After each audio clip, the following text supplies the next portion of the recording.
ओ मैंने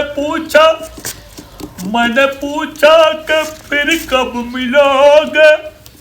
पहले शर्माए फिर हंस के बोले, आप वो बात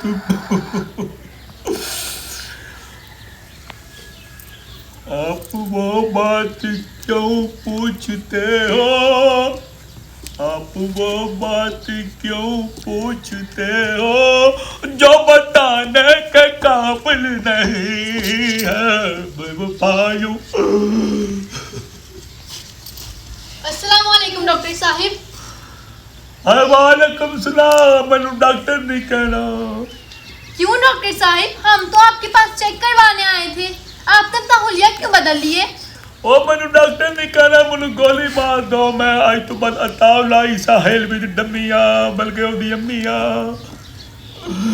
करूँ नकमिया तकाल तू नसिया बेबसिया।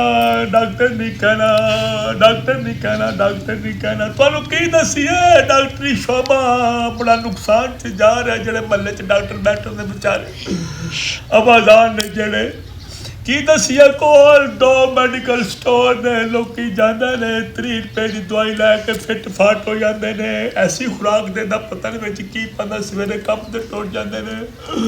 और साडे कोल कोई आंदा नहीं, जेड़ा आंदा है उधार कर जाता है, दंद कट के टीका लवा के पैसे भी देंदा टुर जाता है। मैं की करा बाजार है। तुसी किधर आए हो दसो?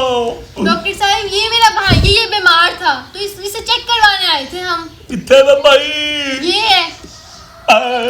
ये बीमार है जी। और ये तो थैला है, बड़ा ट्रक है, बच्चा दी बस है, 200 रुपये की डबल रोटी है और रजाइयां नगंदर वाली छोटी है। की करनी है भाई, तेरा बड़ा प्यारा है, बड़ा प्यारा है, बड़ा दाड़ा है।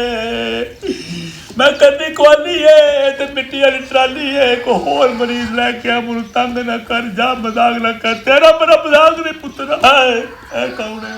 ये भी मेरा भाई, ये भी बीमार है। ऐ देखो ना गल कीती है, बीमार न करने आवे। कच्ची पेंसिल है, खीरा ली उंगल है, भाई तेरा सिंगल है, इन्हें दवाई दांगा ठीक हो जाएगा। पैसे लेके आई है कि नहीं?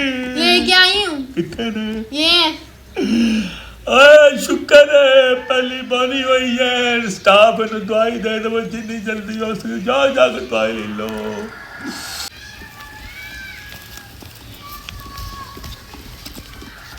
शबाज शरीफ साहब तो पेट्रोल वधाना भूल जाने के काबिल नहीं है। शबाज शरीफ साहब तो पेट्रोल वधाना ऐसी गल की कैसी गल की है। 20 दिन का हीरा पिया है, रेट पहले बता दिता, फुद्दू सानू लाता, बेवकूफ बना दिता, अन्नी पाई है हुकूमत बेचा।